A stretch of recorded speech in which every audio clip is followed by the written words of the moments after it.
পেন্টাগনের মহাসংকট, খাইবার শিকানের আঘাতে ছারখার আমেরিকার ড্রোন সাম্রাজ্য। মার্কিন সাম্রাজ্যবাদের অহংকার ধুলোয় মিশেছে। মার্কিন যুক্তরাষ্ট্রের ড্রোন বহর আর অত্যাধুনিক যুদ্ধ বিমানগুলোকে মাটির সাথে মিশিয়ে দিয়ে ইরান এখন রণক্ষেত্রের নায়ক। জর্ডানের কিং ফয়সাল এয়ারবেজে ইরানের এক একক ও ধ্বংসাত্মক ক্ষেপণাস্ত্র হামলায় আমেরিকার বিখ্যাত MQ-9 রিপার ড্রোনের পুরো রিজার্ভ ভান্ডার এক লোহমায় ভস্মীভূত হয়ে গেছে। মার্কিন সামরিক সক্ষমতার বুক চিরে এই আঘাত হানার পর পেন্টাগন এখন দিশেহারা। Islamic Revolutionary Guard Corps IRGC নিশ্চিত করেছে, কিং ফয়সাল বিমান ঘাঁটিতে তাদের সুনির্দিষ্ট মিসাইল হামলায় 8টি সদ্য নির্মিত ও অ্যাসেম্বলির অপেক্ষায় থাকা MQ-9A রিপার ড্রোন ধ্বংস হয়ে গেছে।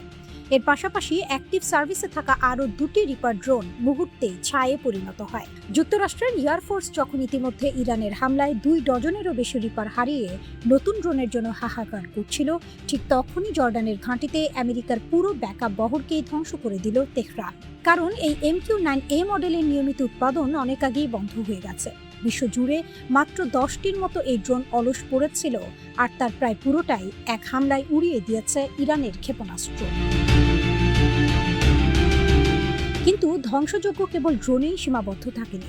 স্যাটেলাইট চিত্রে স্পষ্ট ফুটে উঠেছে মার্কিন বিমান বাহিনীর চরম বিপর্যয়ের দৃশ্য। ঘাঁটির ভেতরে থাকা মার্কিন F-15E স্ট্রাইক ইগল যুদ্ধ বিমান প্রস্তুতকরণ হ্যাঙ্গার, ড্রোন মেরামত কেন্দ্র এবং হেলিকপ্টার অবকাঠামো পুরোপুরি ধ্বংস হয়ে গেছে। শুধু জর্ডানেই নয়, সৌদি আরবে আমেরিকার মূল্যবান E-3 আগাম সতর্কীকরণ বিমান এবং একাধিক KC-135 ট্যাঙ্কার বিমানও ইরানি সুনির্দিষ্ট হামলায় নিশ্চিহ্ন হয়েছে। আমেরিকার কোটি কোটি ডলারের এয়ার ডিফেন্স সিস্টেমকে এভাবে খেলনা বানিয়ে দেওয়ার পেছনে প্রধান ভূমিকা রাখছে ইরানের তৈরি খাইবার শিকান ব্যালিস্টিক মিসাইল। কঠিন জ্বালানিতে চালিত এই ক্ষিপ্র গতির ক্ষেপণাস্ত্র 900 কিলোমিটারেরও বেশি দূরের লক্ষ্যবস্তুতে নিখুঁতভাবে আঘাত হানতে পারে। এর সবচেয়ে ভয়ঙ্কর দিক হল টার্মিনাল ফেজে বা আক্রমণের শেষ মুহূর্তে এটি ঘন্টায় প্রায় 6000 মাইল গতিতে নিজের দিক পরিবর্তন করতে পারে। ফলে যুক্তরাষ্ট্রের প্যাট্রিয়ট বা থার্ড প্রতিরক্ষা ব্যবস্থার ক্ষমতা নেই এই মিসাইলকে আটকে দেওয়ার। ওয়াল স্ট্রিট জার্নালের বিশ্লেষণে উঠে এসেছে এই যুদ্ধের এক চরম অর্থনৈতিক অসমতার চিত্র। ইরান যে একটি খাইবার শিকান মিসাইল বানাতে সস্তা প্রযুক্তি ব্যবহার করে, তা ধ্বংস করতে আমেরিকার এক একটি ইন্টারসেপ্টর মিসাইলের পেছনে খরচ হয় $2 মিলিয়ন থেকে $15 মিলিয়ন। অর্থাৎ আমেরিকা একটি সস্তা ইরানি মিসাইল ঠেকাতে গিয়ে নিজেদের কোটি কোটি ডলারের দুর্লভ অস্ত্র ভাণ্ডার খালি করে ফেলছে। Centre for strategic and international স্টাডিজের মতে, যুদ্ধের প্রথম 39 দিনেই আমেরিকা তাদের থার্ড ইন্টারসেপ্টরের প্রায় 80% এবং SM-3 মিসাইলের 60% বেশি খরচ করে ফেলেছে। এমনকি তাদের প্রধান যুদ্ধক্ষেত্র প্রতিরক্ষা মিসাইল প্যাট্রিয়টের 3/5 শেষ।